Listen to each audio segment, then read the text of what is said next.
हरे कृष्णा। आज का हमारा सत्संग श्रीमद् भगवद गीता के दूसरे अध्याय का 72वां श्लोक। भगवान कृष्ण कह रहे हैं,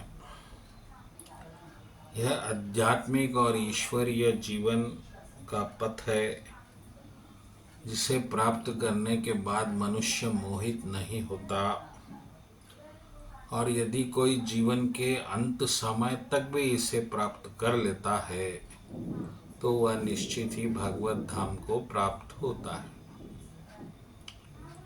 ऐसी बात पर आज की हमारी सत्संग होगी कि भगवत प्राप्ति क्या है, भगवत प्राप्ति क्यों होना चाहिए, और भगवत प्राप्ति कितने समय में होती है।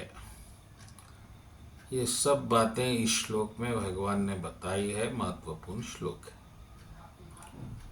तो भगवान कृष्ण कह रहे हैं कि ये ऐसा पथ जो मैंने अभी दूसरे अध्याय में बताया है वही ईश्वरीय पथ है, आध्यात्मिक पथ है, भगवत धर्म है, और यह इसका अनुसरण हर व्यक्ति को करना चाहिए।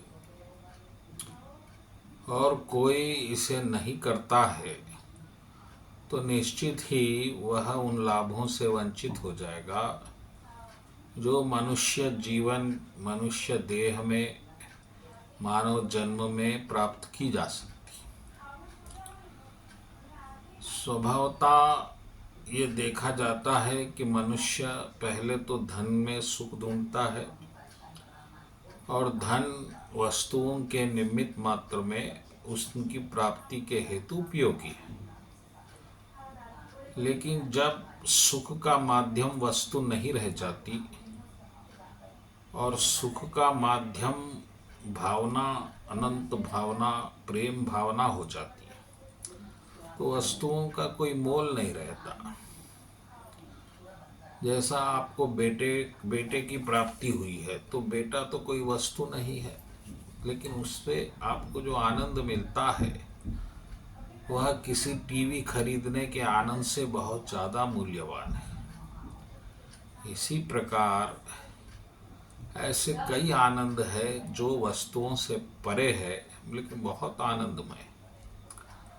जैसा प्रेम का होना, दो मनुष्यों में, स्त्री पुरुष में प्रेम, ये बड़ा आनंद है। तो ये जो प्रेम होता है, शरीर आप शायद धन से प्राप्त करें लेकिन प्रेम आप धन से प्राप्त नहीं कर सकते, उसके लिए कुछ और चीज चाहिए। इसी तरह भगवान कह रहे हैं कि भागवत धाम, भागवत आनंद, भागवत पथ में भी बड़ा आनंद है, बहुत आनंद, और वो अनंत है, वो मिटने वाला नहीं है। आपको बस उसमें स्थापित होना है, बस इतनी सी बात। उसका मार्ग जानना है और उस पर चलना है, उसको पाना है। कोई कठिनाई नहीं, बस हमको नहीं मालूम इसलिए हम इससे वंचित हैं। तो जब तक हमने वस्तुओं में सुख को ढूंढा उसमें तो बहुत श्रम है। पहले तो उनकी कीमत, फिर वो कीमत, वो उसे पाने के बाद उसका रसहीन हो जाना, उसमें हमारी रुचि खत्म हो जाना, ये सब बातें बड़ी दुखदायक है। लेकिन जो भगवान आनंद की बात कर रहे हैं उसमें कुछ बाहर पाना ही नहीं है, सब मन और उसके हृदय के अंतरंग बातें हैं।